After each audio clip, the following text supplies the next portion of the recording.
Hey guys, I'm Lexie Smith, a mom, multi-hyphenate entrepreneur, and the founder and CEO of the PR Bar Inc. coaching platform and agency. In my career, I've had the privilege of guiding countless brands, ingenious publicists, eager students, and ambitious entrepreneurs on their PR journeys. I've danced with the giants and nurtured startups, directed in-house PR departments, lent my expertise to boards, and spread knowledge across universities nationwide. Throughout all of this, I've seen our industry change and evolve while simultaneously proving that some timeless fundamentals remain unshaken. This show takes you behind the scenes of the world of media, marketing, and PR, aiming to teach you all the new tips, tricks, and how the best and brightest are achieving success over SIPs. Now it's time to grow. Welcome to the show. Teresa Bigelow is the founder of boutique agency and career platform Spiral5. Over the course of her 12-plus year career in public relations, Teresa has worked with a wide variety of brands, from global media companies to music tech to psychedelics, to tell their diverse stories in the media. Her clients have been featured in the world's leading publications, including Fast Company, New York Times, NPR, Pitchfork, Forbes, TechCrunch, Wall Street Journal, Psychology Today, and so many more. As a professional writer, Teresa has contributed to Allure, Entrepreneur, and Salon. She's been featured in Forbes, Brit+Co, and was a PR News Rising Star under 30. Teresa, welcome to the show. I'm so freaking excited for our chat today. Before we get into all the nitty-gritty, can you please share with everyone, where is home base and what do you like to do outside of work for fun? Okay, so home base is currently Tulsa, Oklahoma, which is kind of a funny story in itself. I moved here with a program called Tulsa Remote about 4 years ago. So I was in New York and then popped on over to Middle America. But I travel a lot, but I would consider Tulsa an anchor. And outside of work, truthfully, Lexie, I do work a lot. I don't have a lot of responsibilities other than my business. I'm childless, petless, single. So I actually really enjoy my business and it's a big part of my life. But when I am not working, you'll probably find me hanging out with friends, traveling, listening to music, going to shows, dancing, putting on events. Yeah, all sorts of stuff. Okay, I love like tarot and astrology and all the witchy things. All the witchy things. I usually ask people like your favorite place for travel, but we're recording this headed into spooky season. So what would be like, what is something, I don't even know how to phrase the question. What's like a witchy pastime? You said tarot, is that the card reading? Tell me more. Well, first of all, I listened to your human design podcast episode. I love human design. I wouldn't say that I like sit at home and study human design, but a little bit, and also the gene keys. I've gotten into that as well. The tarot I feel like it's a tool for communicating with our subconscious. So when you lay a spread, you're kind of, oftentimes you're seeing cards that you would expect to see, and sometimes you're seeing cards that you haven't expected to see. And that's where the real, I would say, kind of shadow work comes in, because you might be expecting something deep down, but you're not really ready to accept it yet. And the tarot kind of is like, hey, you already know this. This is what's going on. And so listen to your instincts, listen to your subconscious. And it's really just a helpful tool if you're on the fence about a new job, a client, a person that you might be dating. It can just really add a lot of clarity, and it's fun. It's a fun little experiment. And that's the one where you have the card and it's like an illustration and that signify or like represents something. I'm sorry. I'm so No, I'm sorry. I totally jumped ahead there and assumed everyone knows what the tarot is. But yes, so I'm probably not the right person to like fully describe the basics of it, but it is that it's kind of an ancient practice. There are a few kind of key card developers, I guess you could say. The right, we'll have to come back and edit this in. I think it's the Roth Rider rate, or the RWS. We'll just say that there's a couple like key decks, and then those decks all have really like the fundamental tarot cards, which are like the pentacles, the swords, the cups, the major arcana, and then the wands. So we'll start over. So there's the wands, the swords, the cups, and the wands, the swords, the cups, and the pentacles. And those all represent different areas of life, whether it's like emotions for the cups, pentacles represents the earth and kind of like material world. The swords is the mind and the element of air. And then wands is fire and sort of like the element of action and sexual energy and lots of other things. Then you have the major arcana, which is like, you've probably heard of the high priestess, or yes. There's the devil, there's the tower. So for instance, the tower can be really scary because a lot of times you get it when there's going to be a sudden kind of collapse. So divorces or scary things, but also can be really positive because it could just be that one part of your life is really kind of coming to a close a little bit too suddenly. But it always ends up being a positive thing because now you're open to new opportunities and new possibilities. I can see then how, based on the card, your subconscious and whatever comes to mind, maybe it can kind of be telling in that way. I'm a huge fiction nerd, so these, I don't want to call them practices, concepts, rituals, whatever, all the words do come up in a lot of the literature that I read. So you think I'd be more well-versed, but I do think of often like the tower and dun, dun, dun, like, or death's doorstep. Is that the one where there's like a, oh man, I'm going rogue. I'm going to rein it back in. Okay, guys, this is not a tarot episode. By the way, if you guys want more of episodes like the human design, where we kind of merge the woo with comms, reach out, let me know. I am so game. I really am.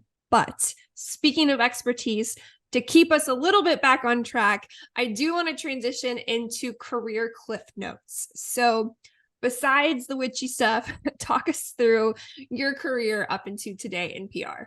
Okay. Well, first of all, I love the witchy stuff and happy to talk about that at length another time. And it's the Rider-Waite Tarot is like the main deck people use. Just side note. Yeah. Okay. So I kind of got my start in journalism. I went to journalism school, and then I had a couple interviews in California. So I was in school in San Diego, and I had some interviews between San Diego, LA, San Francisco, a few of them in PR, even though I had no idea what PR was at the time. I ended up moving to New York City quite spontaneously, as you do when you're 21 years old and on an adventure. And then within a few weeks of being in New York, I got a call from an agency that I had interviewed with in San Francisco. So they were a tech PR agency and were growing. So at the time, I just said, well, I had moved to New York. Do you need anybody here? And they were like, yes, we do. We're starting our first office there. So I kind of was their first employee in the New York office. And that was huge. So I spent 2 years really learning the ropes in tech PR, which at the time was also like kind of becoming a thing in itself. The tech industry, the startup culture, all that stuff. And then after a couple of years, I realized that I am not well suited to work for somebody else. I like to be on my own and do my own things. But I also felt like really called into the world. So I went to India, I did my yoga training, I went to Thailand, I kind of went on this adventure. When I came back to New York, I was contacted by a company that I had known previously, which was a music streaming company based between Mumbai and New York. And they were looking for somebody to be their in-house PR director. So, and the founder was like, hey, I know you were just in India. How do you feel about moving there for a year? And I was like, sure. So just a few months after I got back from South Asia, I was packing my bags, went back to India, and worked out of Mumbai as their global PR director, which also set me onto the path of music PR. Ended up then starting a consultancy in 2016. This music streaming company was one of my clients. We did a lot of PR for their music label. And then I also worked across tech and business. within that time frame of starting my independent consultancy, I realized that having a community of other independent publicists is like crucial. So that's when I started Spiral5, really. I mean, that's when the website was launched, but it was very different back then. It was really just a community, very informal. And then, yeah, I mean, from a PR perspective, client-wise, we started expanding much more into the music, entertainment, a lot of wellness, and then the psychedelics came around. So by 2018, 2019, we were working with organizations and individuals in kind of emerging psychedelic space. And then in 2020, when COVID hit, it was the right time to really expand Spiral5 as a community for publicists. And then it became the incubator. So today we are a boutique agency that does offer premium PR services to several clients across culture, innovation, entertainment, and health and wellness. And then we also have the incubator for smaller businesses who need more affordable PR services. Okay, so to pull out, because that was a lot of incredible moments of your career path. Today, you have Spiral5, and Spiral5 has kind of two sides. There's the agency side, and then there's an incubator side. So when I first met you, and this is when we first met, probably in like 2021 or something, and through D&D, maybe, I don't, what is life? We met somewhere, somehow our paths collided, and I was godsmacked by what she had created with Spiral5. I thought it was freaking brilliant. I still do. And I was like, oh my God, I want to get involved. And then I got pregnant, and then life got a little crazy for me. But I want you to break down what you've done on the incubator side a little bit more, because I do think it's really unique and really cool and really, really needed. Thank you. Yes, that is really our unique kind of agency element for sure. And it is something that we're going to lean more into as we develop and grow. How and why and how that looks, I'm not so sure yet. But essentially what I noticed was that we were getting inbounds from clients that couldn't quite afford the full PR fee yet, but they were cool and they had cool stories to tell. And it was really hard to say no. At the same time, I was recognizing that there are a lot of people who can learn the skills of PR. It's totally learnable. It's not rocket scientist. It does involve some baseline sort of soft skills that are important to have before you start. But I was like, I feel like we could train more people to do PR and then connect the dots between these sort of up and coming aspiring freelance publicists and the startups and small businesses and artists, et cetera, who need more affordable PR support. So in essence, it's like a democratization effect where you now open up access to PR beyond like a full service or, big box agency. In that process, I moved to Tulsa, COVID happened, and there was just a need for virtual kind of gathering. And so around that time, we also developed the first online training. So that's an 8-week online training. And essentially when people go through our incubator, they apply, then they start the 8-week training. And then on the other side of that, they go through a skills assessment. And from there, they're invited into the incubator where they spend 12 months working with either the clients that they source themselves with our mentorship and kind of coaching, or clients that come to Spiral5 or that we source who are looking for affordable PR, or they are what I say, like vertically integrated into the premium agency clients, meaning I have an army of trained apprentices who are ready and willing to work, on contract for our bigger clients.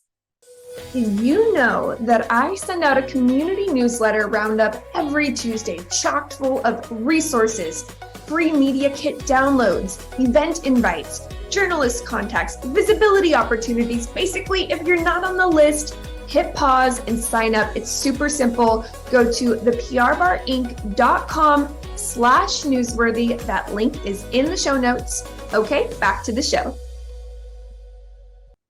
So let's go back a second and talk about, I have a lot of freelance journalists on this show, but I haven't had a lot of freelance or independent PR consultants. And from both the hiring standpoint and the professional standpoint, how would you say, or what is the difference between becoming or working with a freelance or independent PR consultant versus a firm or going in-house? Yeah, so I think a key difference would be, price point and affordability, and also specialty. So there are definitely firms that specialize in music or entertainment or film or science or pharmaceuticals, and they do an amazing job. They're typically going to be charging $15,000 to $20,000 a month. A consultant is charging, 5 to 10K a month. And then with our program, even less for the apprentice level. So that's one key difference. But as long as you're choosing the right person, you're not necessarily sacrificing quality, because when you're working with an agency, you're typically working with an account coordinator and an account executive. You're not working with the CEO.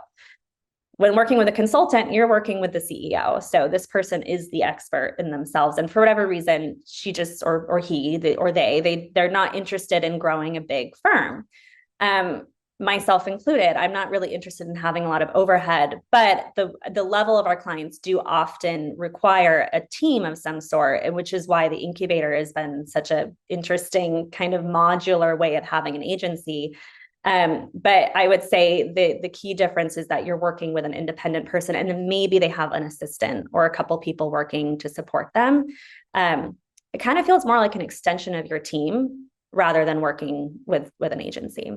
Okay, so it's less money and you're getting to work with more of the direct expert. Why do you think more people aren't immediately just going to hire independent consultants? Like, why haven't they completely outran the agencies by now?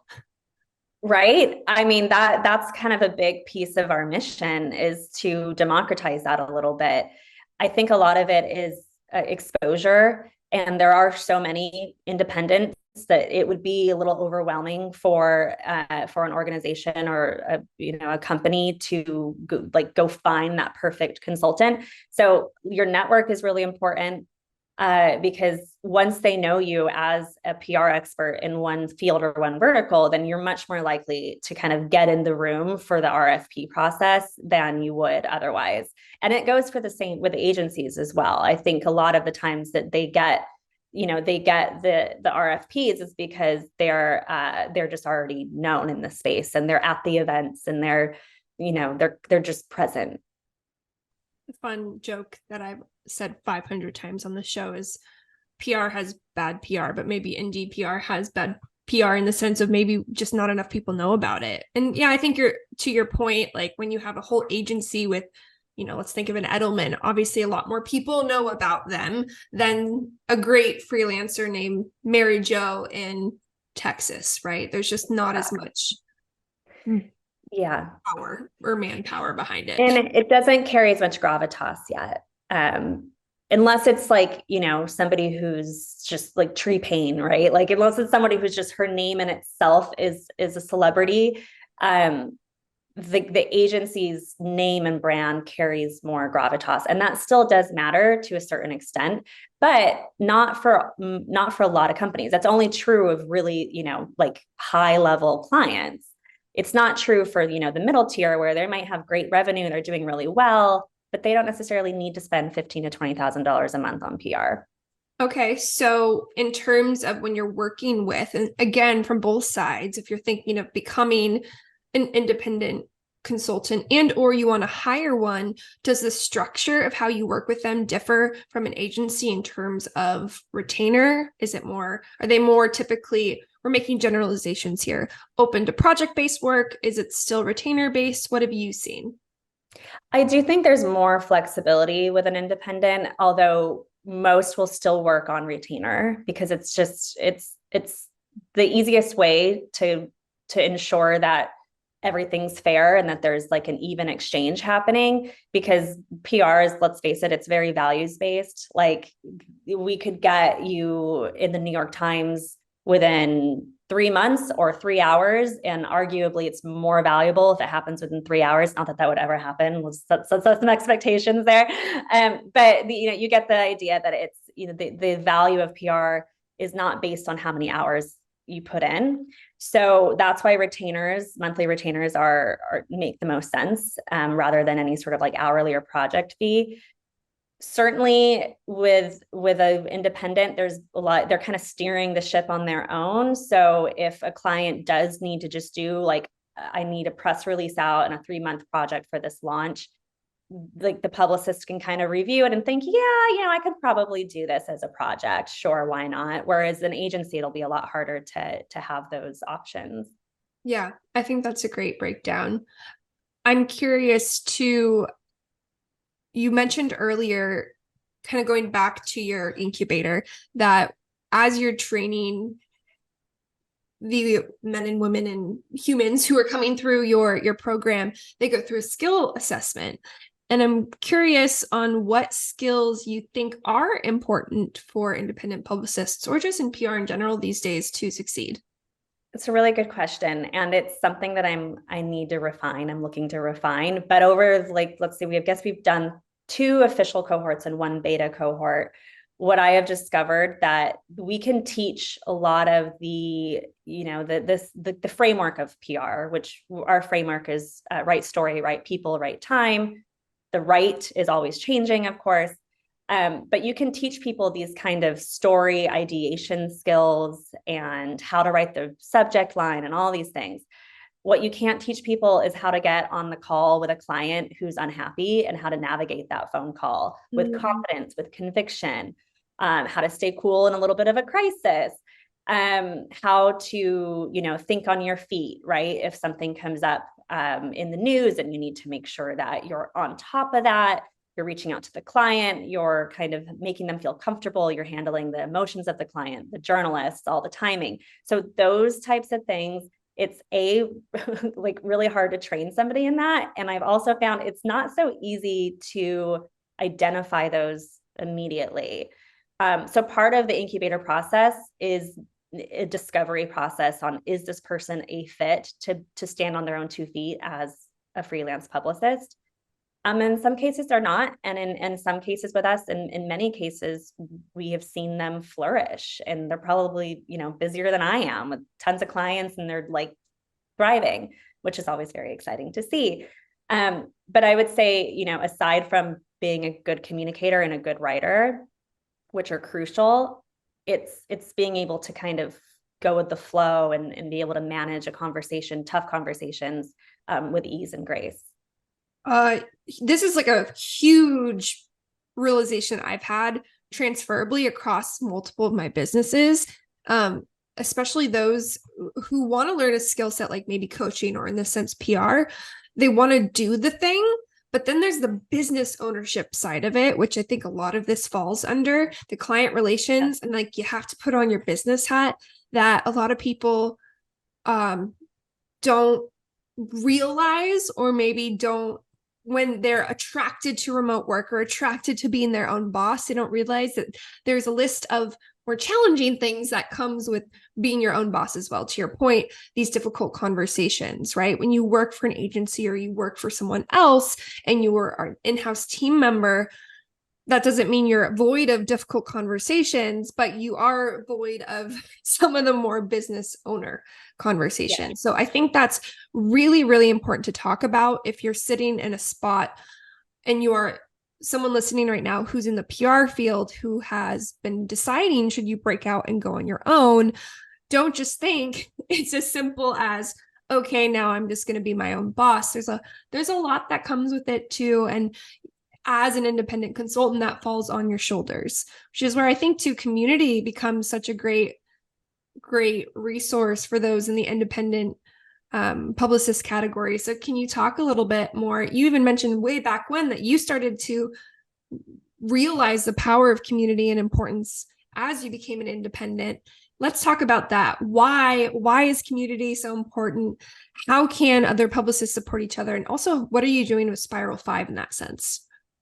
Mm-hmm. Yeah, it really was the genesis of it, because the clients just sort of appeared, as a generator, human design. My PR business sort of just came to me. Suddenly people were asking me to do their PR. And I was like, oh, all right. Like I do want to work for myself. So let's do this.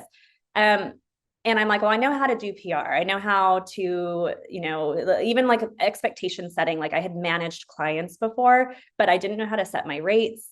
I was nervous about proposal meetings. And that was when I started looking around in my network. I specifically remember posting about it on Facebook, because Facebook was still a thing then. 2015, 2016. And I remember posting about it, sort of just looking for other women in particular who could just like, I could like buy an hour of their time to talk through how they manage clients, how they go through their, what their processes are. And I started just to build my own frameworks. And then, yeah, like having that support, I found was also just helped me feel a little less nervous. Also like things like affording Cision, and there's a whole world of the PR industry and PR business, and admin that can be challenging for somebody when you're solo. So that was the early days where I really just started creating like a informal community where we would chat or we would hang out, or if somebody got sick, you know, you could fill in for that person. You could find somebody to fill in for you at an event or something. And then as the years went on, I realized that, you know, in order for this to continue, we would need to monetize it and kind of make it more formal. As somebody who is a member of the community, you know, you've seen people post and exchange information about a wide variety of things, whether it's pitching or media relations or, you know, possible opportunities, client referrals, that kind of thing. And then what's cool with the incubator is that a lot of our senior members, so there's kind of 3 tiers. There are our senior publicist members. So these are people who are either own their own boutique PR agencies or independent consultancies, and they're seasoned. And then you have the starter publicists, as I call them. So junior publicists, apprentices, and they're the ones that are going through the incubator. And then we have our students. So the starter publicists often get hired by the senior publicists to work on their accounts, or if they need like a quick project. So it's cool to see how the ecosystem kind of, you know, is symbiotic in that sense. And it almost becomes like self-sustaining. And I'm just sort of watching things unfold. And I'm like, cool, this has worked out great. I know maybe you don't have like a concrete answer for this, but as we look in the years ahead, do you kind of have an evolved vision of what you want Spiral5 to come, or totally fair answer is everything just hitting the fan right now with, we don't know what's going to happen to our industry, so you're kind of leaving space for it to evolve organically? I would say both. So okay. I truthfully am feeling called to a new chapter, and I don't know what that looks like yet, but I do not mean abandoning the incubator or Spiral5. True, like honestly, that it needs to be launched fully still. I feel like we've been in a bit of a beta, like it's been a prototype. It's basically been a passion project. It hasn't necessarily been like a huge revenue driver, although it does drive revenue for sure. And I know that it gives us a competitive advantage. So I want to lean into it, but in a way that feels more formal. So I'll just say that. And then there's another piece of this equation where, you know, we're talking about the skills of PR versus the skills of the business. I am very confident that our training can help somebody learn the skills of PR effectively and efficiently. Part of our online course involves working with a real business. So we call it the practice project. And so they're developing a real campaign during the course of the training.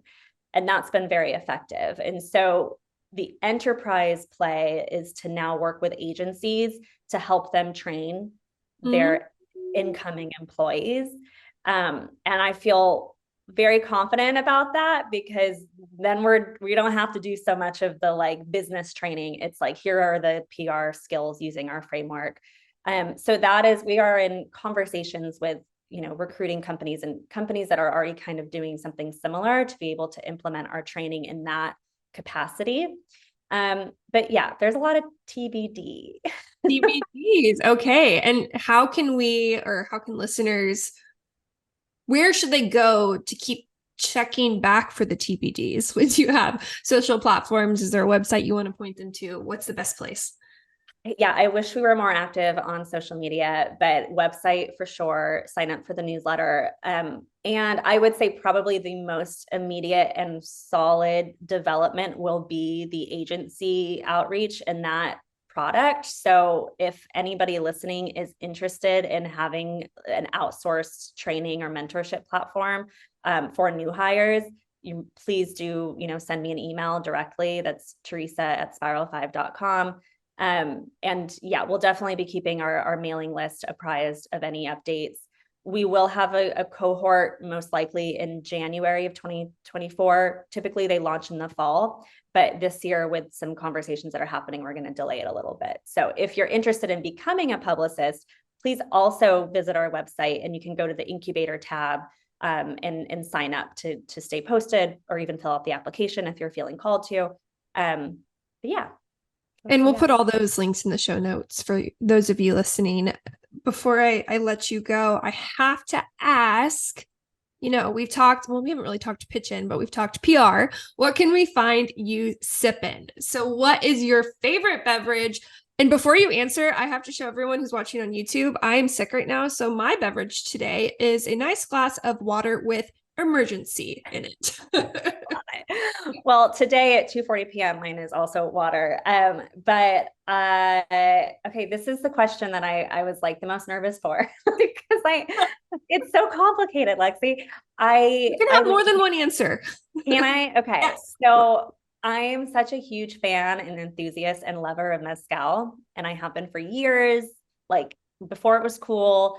But then I think I got I got a little tired of it. And so lately I've been drinking a lot of whiskey and scotch. So I love me a whiskey sour. It's got to be served up with light on the sweetener. And I also love a cocktail called a penicillin, and it's a scotch. I have heard of that. Because I'm sick, I've had a couple hot toddies in the past week, which the worst joke that I took from my father and I still have carried with me to this day is alcohol kills germs, which think about it for a second. Get it? Alcohol kills germs, but he doesn't mean like literally, anyways, I'm going to let that die right there. So it does. It does, but it doesn't. Anyways, hot toddies. I've been having whiskey this week with that, and it has been hitting the spot. So, I love it. Yeah, I think that's definitely an urban legend myth sort of situation. However, it's one that I would like to subscribe to as well. Yes. So. Yes. Probably more the honey and the lemon that are helping me, but it's nice since I can't have some of my favorite go-tos right now. Or it wouldn't be wise to. I guess I could because I'm an adult. But amazing. Okay, so penicillin, mezcal, and water. And water with water. And iced tea. I love me some iced tea. Amazing. Well, Teresa, thank you so much for coming on the show today. Again, I don't know why it took till season 6 to bring you on. That is my bad. You should have been on much earlier, but here you are now. Everyone, please go check out Spiral5, whether you're a business owner or a publicist. What she is building is truly, truly innovative and super, super cool and needed, in my opinion, for the world in our industry. Thank you, Lexie. It's been so fun. Hey guys, if you are enjoying the Pitchin and Sippin podcast, please do me a huge favor and leave a review wherever you are listening. If you want to connect with me to learn more about the PR Bar Inc., you can do so on Instagram at @thePRBar_Inc., or you can check out my website at theprbarinc.com. Cheers!